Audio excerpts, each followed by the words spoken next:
tutorial about everything that I use. I'm breaking this video down into 4 parts. Each timestamp for the different part will be in the description. So now you guys can stop asking me. And if you see a comment that's like asking, what blank do you use? It's now your job to link them to this video. So if you were linked to this video, that's why. Alright, grab your pencils and papers. To draw, I use a Nova MVP 22U version 3. Whew!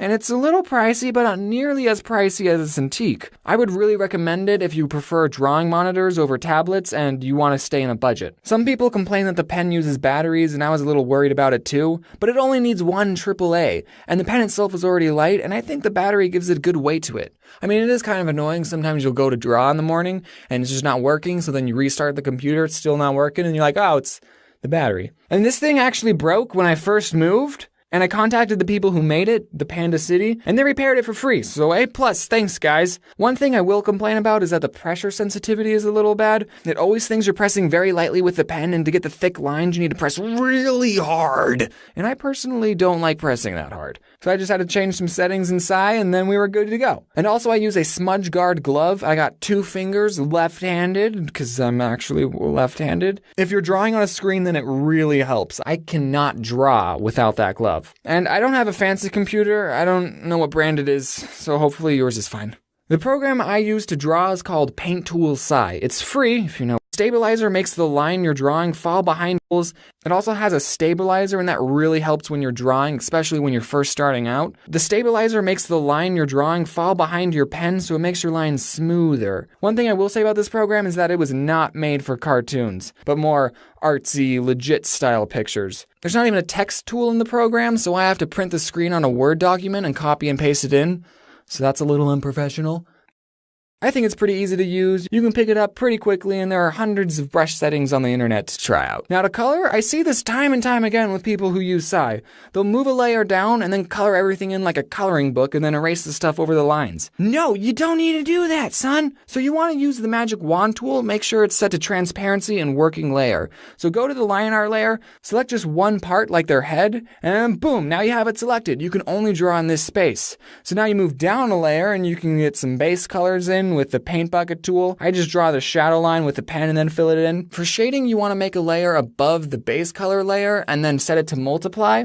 And then I like to use a dark blue or a dark red, depending on what the base color is. And then you just turn the opacity down on the multiply layer, and it looks like a pretty good shadow. Same thing can be done with the screen function, but for highlights.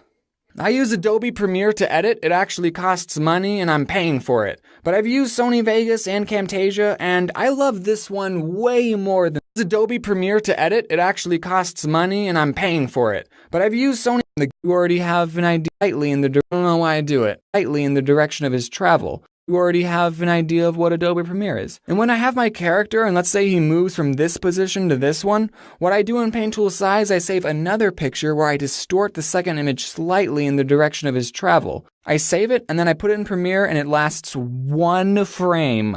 And that gives it sort of a bouncy look. It's a whole heck of a lot more work, but I don't know why I do it. I just like it. So you probably see a lot of people use this program. It's called Audacity, and I really like it. It's pretty simple and easy to use. There's a lot of tutorials out there. I record in my college's sound booth, so I have to request times like 2 or 3 days in advance. So I have to make sure my lines are perfect, and if I buff a line, then too bad. Dang it. I used to use a Blue Yeti to record, but now I don't. And the microphone that's in the sound booth, I think, is the Audio-Technica AT2020. Hold on, let me look at it. Yeah, it says Audio-Technica on it, and it says AT2020. I think it's the same one that Game Theory uses, so that's pretty cool. And for headphones, I use the Synthesizer HD 2080 Pro. It said 2080, it's not 2080. So I think that should cover everything. I mean, post-production update, I just want to mention another program I use called Levelator. So if we look at the original Audacity audio file and we play a clip of it, for the different part will be in the description. So now you guys can stop asking me.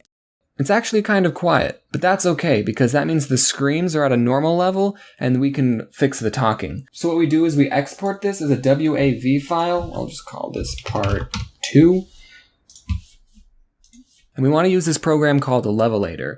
This thing will raise the levels of the quiets without raising the levels of the highs. So that means the talking will be at the same level as the screams. So we just drag the WA files in here, and then it loads up and just poops it out. So now if we put this into Adobe Premiere, and we play a clip of it, the different part will be in the description. So now you guys can stop asking me. And if you remember, that was kind of the loud part, but now all the talking, they all sound the same. And that's because of levelator. That means the talking is the same level as the screams. So, it's not all over the place. And also you want the levels to be around -6. -6 is like the best. This is, if we watch that's it, like asking, what it's around blank -6. do you... So yeah, I just wanted to tell you about levelator. It's really good, makes you sound better. So There's like foam in this sound booth. So, I mean, if you want to record, you could get some acoustic foam. You may think that's excessive, but it's worth it. that should be everything.